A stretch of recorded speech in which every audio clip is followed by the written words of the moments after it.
Hey guys, it's Josh here again from Free Magic Live. In today's video, I'm answering another question on some advice on how to know what to perform and how to put things together when you go to a party or on the street so it all makes sense. And let's get into it.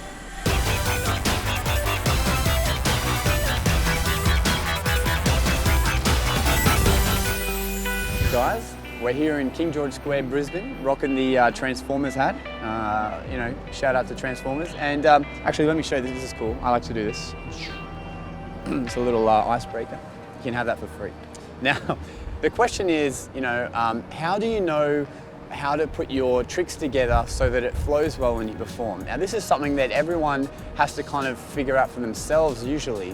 When I first started, before I was doing this full time, I learned all these tricks, and then I remember, I got booked for the very first time to do this little party, and I was like writing down all the good tricks I knew. I wrote them all down on this piece of paper. There was like 30 things, and then I was like, oh, how do I do it? So, I just I guessed, and I would just bunch them up into threes, and that's what I tried.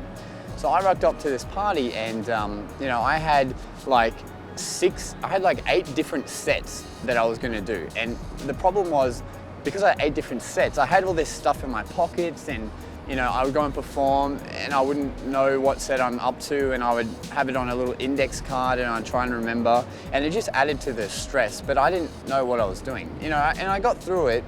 But what really helped me is one of my sort of magic mentors, PD Magic, shout out to PD, he's been on this channel a few times as well. He gave me some great advice shortly after, because I explained about what had happened. And what's really important is not to think you have to do 30 different things, because what you have to remember is, let's say you're on the street, if you go up to a group and you perform like your favorite 3 tricks, the next time you go up to another group, what you got to remember is that second group has nothing to do with the first performance you did. So you can absolutely do that effect again and again. And because you want to make sure that, oh, my watches are going off here. I don't know if you guys can hear that. We've got this big clock. Can you see the clock? Can you get that? So, just so we all know what time it is here in Brisbane, in case people forget. Anyway, so what I recommend and what I learned back then is to actually pick like one favorite set, which would be like 3 effects, and then maybe have like another 2 as backups in case like the same people that you showed something to before come and watch the second time. So 3. There's a saying in magic that is, the more professional a magician gets, the smaller their repertoire gets. And that means, the more they just hone in on what they're really good at.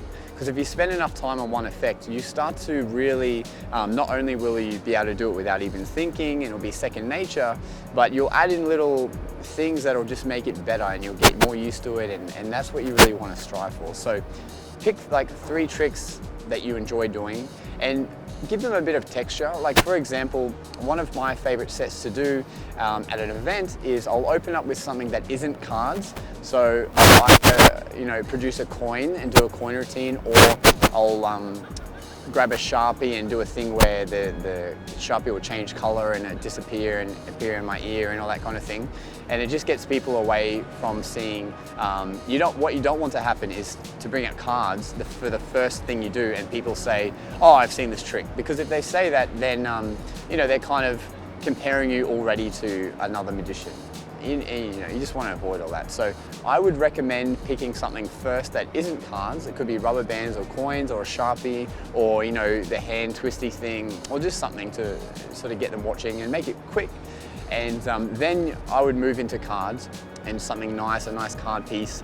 And then the ending would usually be something with cards, but a big ending, like the cards disappear, or the card comes out of my mouth, or whatever, or the card turns into glass, or whatever you're doing.